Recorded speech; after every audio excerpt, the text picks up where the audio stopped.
The name of the town is Mostar. It's in southern part of Bosnia and Herzegovina. Serbs, Croats, and Bosniaks live there. I had no idea that I was Serbian. My family bought into the idea of Yugoslavia. Marko was a friend of mine from class. He was just so pretty. I was 12 at the time. We were literally together all the time. Maybe 3-4 weeks into us hanging out, we were in my room after school. He just said, I have something to ask you. He said, hoćeš da pođemo?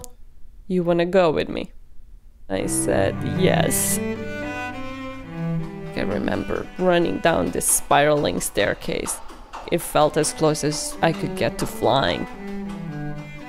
We did not kiss. Romance was very alive in my mind, but it did not include kissing, no. It was Friday, April 3rd, 1992.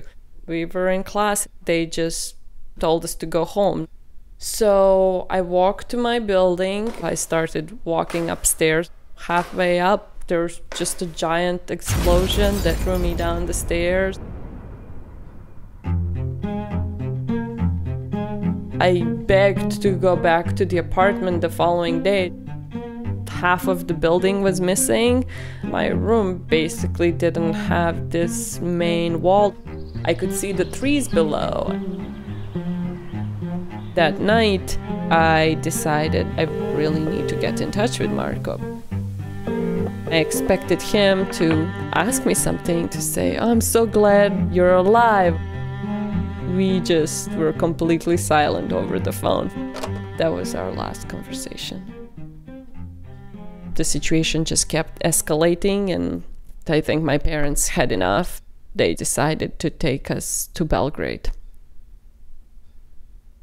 Marko was this really beautiful memory. Then one day, about 16 years later, I was living in San Jose. I opened my email in the morning before going to work. It said, if you're Nikolina from Mostar, then I'm your boyfriend from 5th grade. Get back to me so we can figure out what to do. We agreed to meet up. I went back to visit Mostar. We had some wine and talked for hours. And then we kissed.